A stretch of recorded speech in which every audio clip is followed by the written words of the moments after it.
Welcome to Chapter 3. Chapter 3 is all about linear equations, and Section 1 specifically talks about just a constant increase or a constant decrease situation. So our general formula, which you may remember, is y equals mx plus b, where m stands for the slope of the line and b stands for the y-intercept. Other things you might remember is that the slope stands for rise over run, or in other words, the change in the up and down over the change in the left and right. And the y-intercept is where it crosses the y-axis. So those are your terms today, and that's going to help us graph some lines. So the first line I want to take a look at is y equals 4/7 x plus 5. So if I think about that, that means 4/7 is my m, or my slope, and 5 is my y-intercept. Okay, now in order to graph a line, the first thing I want to look at is my y-intercept. So I know that it's going to cross the y-axis up at 5. So I'm going to go ahead and put my point up at 5. And the slope is 4/7. And we know slope is rise over run. So that means from my starting spot, I'm going to go up 4 and to the right 7. So now I have 2 points. 2 points make a line, so I can go ahead and connect my points. Now you notice it's a positive slope and my line is positively slanted, so that should make sense. My second line is y equals 10. Now I don't have an x, I have like a 0x plus 10. So 0 is my slope and my y-intercept is 10. So again, if I wanted to do it the same way, my slope is 0, my y-intercept is 10. So I'm going to start at my 10. I'm going to go up 10. And I have a slope of 0, which means I don't go up or over any. I'm just going to have a horizontal line up at 10. So any horizontal line will have the equation y equals a number. And then that number is just going to be where your line is. If I move over to number 3, I have x equals -2.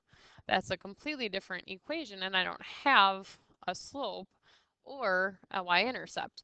But I know that x is -2, so I can go to -2 on the x and draw a vertical line. Sorry, that's a really bad line. So at -2 is where it's going to cross. So I have an undefined slope, and I have no y-intercept because it's never going to cross the y-axis. Now, saying I have no y-intercept and saying I have a y-intercept of 0 is very different. So please be sure that you say no y-intercept. 0 means it would actually cross here at 0, but it does not. So no y-intercept for any vertical line, which is an x equals. Okay, and our fourth one is x plus 3y equals 9. Now, the slope-intercept form talks about y equals mx plus b. So what I want to do is change this formula into look like y equals mx plus b. So this is what we did in our review unit. So the first thing I want to do is subtract x from each side. So now I have 3y equals -x plus 9. So now at least I have my x in front of my number, but my y is not by itself. So now I want to divide everything by 3. So now I have y equals -x over 3 plus 3. So now I can see that my slope, there's a little 1 there, remember? So my slope is -1/3, and my y-intercept is 3. So I will go up to 3. And now a slope of negative means instead of going up first, I'm going to go down, but I'm still going to go to the right. So I'm going to go to the right 3. So you can see that I'm sloped down now.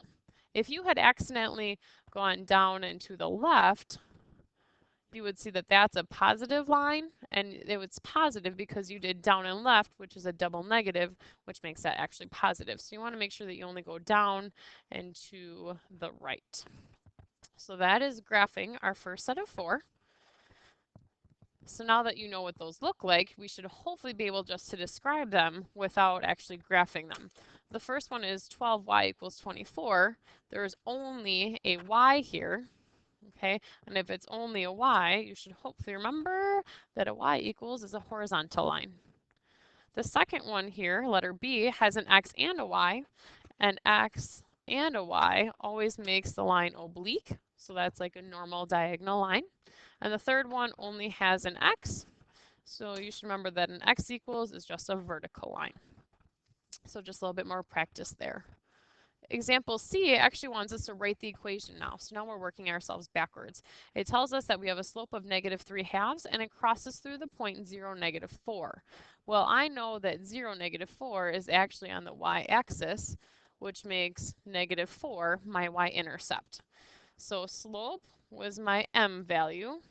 So I know that, and I know my b value now is -4. So if I put it into my formula, y equals mx plus b, I get y equals -3/2 x plus -4.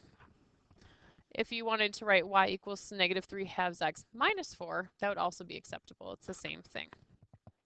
So let's take a look at example D. This time it's telling me I have a slope of 0, and it goes through the point -2, 6.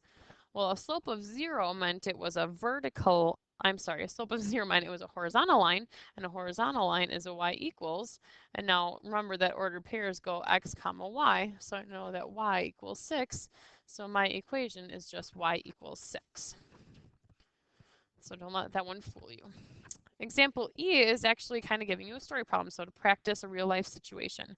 Sports Unlimited prints t-shirts for athletic teams. In addition to the cost of t-shirts, they charge $35 for a silkscreen setup fee and $2.95 for each shirt. Is it a constant increase or decrease? Well, hopefully we realize that that's increasing because the more shirts you buy, the more expensive it will be. Example B, question B wants to know which one is independent and which one is dependent. So remember that the dependent variable depends on the independent one. So the cost depends on the number of shirts. Therefore, the cost is my dependent variable and the independent is the number of shirts. Independent because I can pick it. Do I want 5 shirts or do I want to order 10? Okay, I don't get to just pick the cost. So the cost depends on the number of shirts. So now I'll write the equation. So I know the total amount, I'll call that T, would be the $35 that I have to spend plus $2.95, and I'll go X for each number of shirts. So remember, every time you see the word for each or for every or per, that's the one that gets the variable. So we said for each shirt, so it's going to be $2.95 gets the X. And the cost for 63 shirts, I'm just going to plug in 63 for my X because X stood for the number of shirts. So that should be a total of $280.85. Make sure you multiply the 295 times the 63 first before you add the 35. And your last example, similar to that, is talking about Dolores in a box of 200 plastic bags. She uses an average of 3 bags a week. So this one is a decrease because the number of bags she has goes down. So think about part B, which one is independent and which one is dependent. Well, the number of bags I have depends on how many weeks have gone by. So sometimes it might be easier for you to work yourself backwards here. The number of bags depends on the number of weeks. So the equation, so I can talk about how many bags I have left. Well, I had 200 and I'm using them, so I'm going to go minus, and then 3 per week. So again, the per or the each or the every means that that number gets the variable. So 3 per week gives me the 3W. And read carefully, if there were 125 bags left, how many weeks has it been since you bought the box? So this means I'm going to plug in the 125 for the bags because that's how many I have left. And I don't know how many weeks because that's what the question is asking, so the W will stay. So this time I need to solve for W, so I'll start further away. So I'll subtract my 200 first. So that will give me a -75 equals a -3W. To get rid of that, divide by -3 on each side. So W should equal 25 weeks. So those would be a little similar to your review, so hopefully those aren't too tricky. But example G is a completely different situation. Okay, this is called a piecewise function because as you can see, it's in pieces. So this is talking about Horace and his bicycle trip to the state park. Okay, the park is 48 miles away, and this is the distance. Okay, so distance is up here versus the time on the X. Okay, so you can see how far he is away from home depending on the hours. So how far is he after 2 hours? Well, this is kind of just like reading a chart. Well, here's 2 hours over here. So if I look, I can see he was only 28 kilometers from home. Between 2 and 2.5 hours, what happened? Well, as you can see, he is the same distance, so maybe he took a break. Maybe he got a drink of water. Okay, so he didn't bike any further, he just took a little break. How long was he at the park? Well, we know the park is 48 kilometers away, so you can see that this section of time right here is when he is at the park. So how long was he there? He was there for 2 hours. So that was between 3.5 hours and 6.5. Oh, that's probably 3 hours. How long would it take for a horse to be 40 miles from home? So here's 40 miles from home. Here's spot 1, and here's spot 2. So 3.5 and 6.5. Well, why is he there twice? Okay, well, he went to the park, so he was 40 miles away on the way there, and then on the way back, he was also 40 miles because he was coming closer. So there should be two distances there. Why the increase and the decrease? Well, he went to the park and then came back. So his distance from home is going to increase when he goes to the park and then decrease as he came home. And how long was the trip?